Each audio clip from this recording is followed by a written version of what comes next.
Runner's knee is one of the most common types of running injury, and today I want to walk you through 5 ways that you can prevent knee pain when running. Let's get straight into it.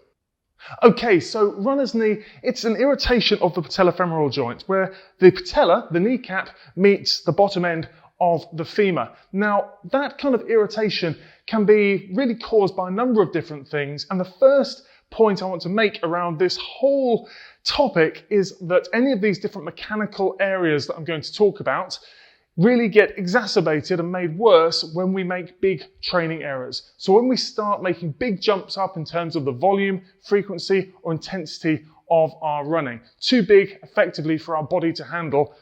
In many cases, it's the knee that takes the brunt. So if you are suffering from knee pain, perhaps look at your training plan and see, did you make any big changes week on week to your training that may have triggered that knee pain?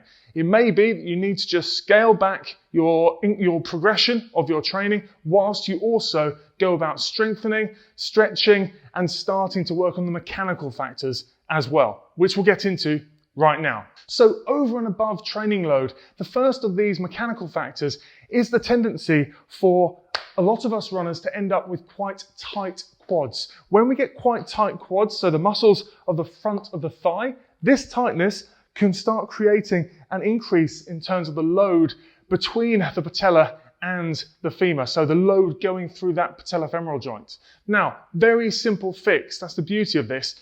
A lot of the time we neglect our stretching, and stretch is as simple as a quad stretch. Okay, so not just passively standing here holding your heel up by your butt, but specifically focusing on pulling back on the ankle so that we're in hip extension. We're focusing on keeping the core engaged, so belly button drawn in, and feeling a good stretch through the front of the thigh. This on a regular basis to start working on a little bit of the tightness through those quads will go a heck of a long way. But we've got to appreciate perhaps why we're tight for our quads in the first place.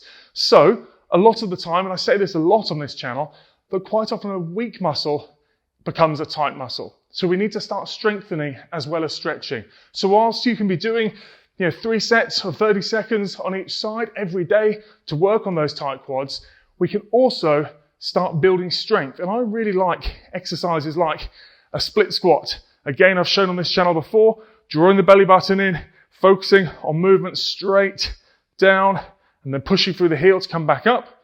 3 sets of 15 of split squats like this do a great job of beginning to build a bit of strength through the quads of the front leg, whilst also mobilizing and taking you through range of motion, particularly through those hip flexors on the rear leg. So really good run-specific exercise. Now, with split squats, this sometimes can be a little bit of an irritating exercise if you are quite acutely suffering from runner's knee. So if that causes you pain, we can step that back a level and get you working through a simple exercise like a wall sit.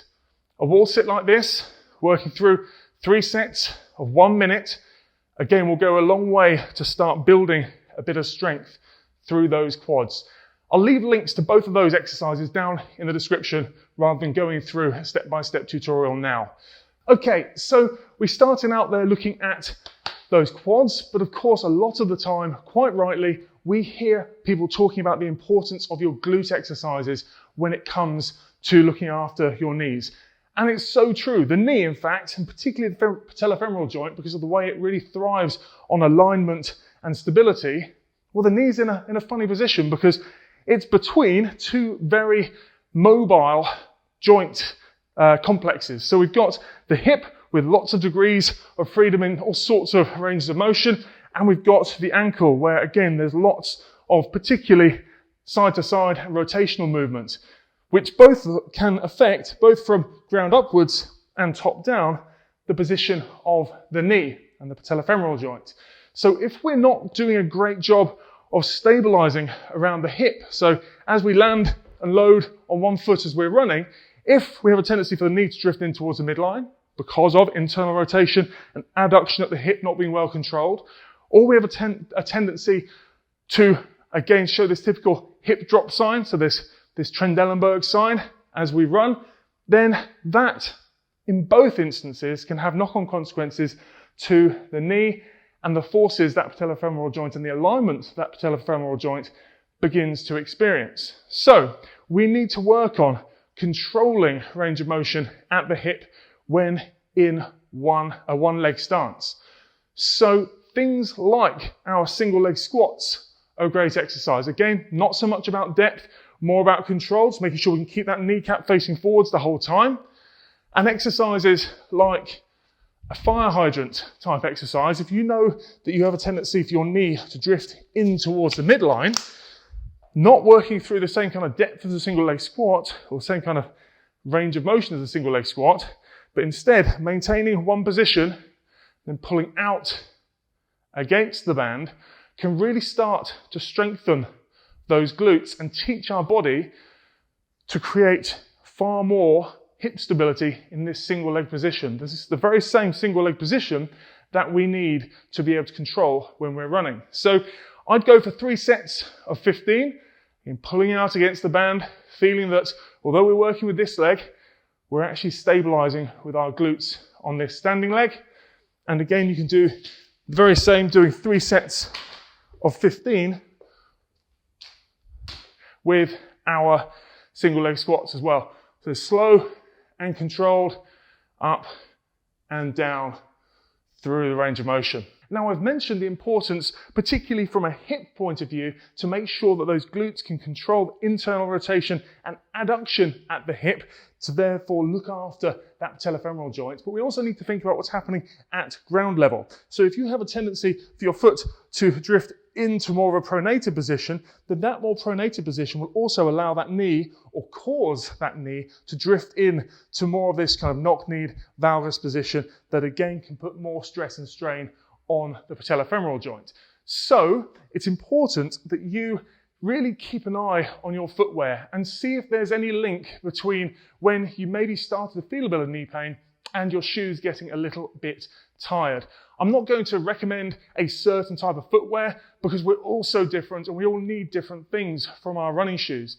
But make sure, if you are suffering from a little bit of knee pain, that you do go to a specialist running store, get your feet looked at, get some shoes fitted, and if you're not sure, again, make sure you take some specialist advice, perhaps from a physio or podiatrist, in terms of what sort of shoes might fit best for your feet.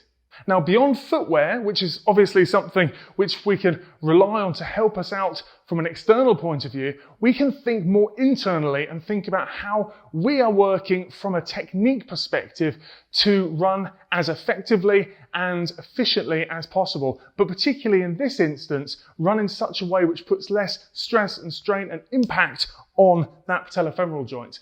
And there are a couple of really easy things to take into account here. So, and again, this is something I've mentioned many times on this channel, the tendency for runners to overstride and land too far ahead of themselves, landing with that quite often heel strike ahead of a more extended knee. One of the first areas in this instance to take the brunt is that patellofemoral joint. Thankfully, there's lots we can do to help ourselves. Rather than making these long, overstriding strides as we run, what we can do is force ourselves to make slightly shorter, quicker strides and land closer to underneath a flexing knee. Even if we don't necessarily change away from a heel strike, we don't need you necessarily to suddenly start running on the balls of your feet and become a 4-foot striking runner.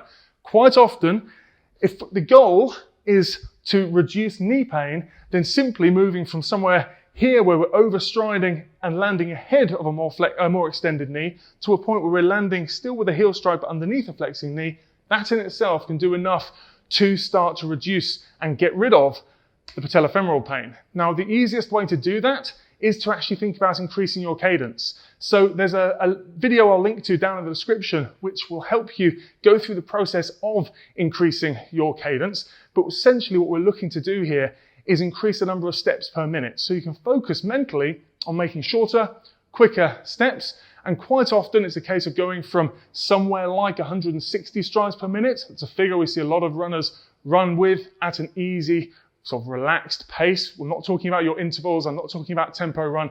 A self-selected, easy pace.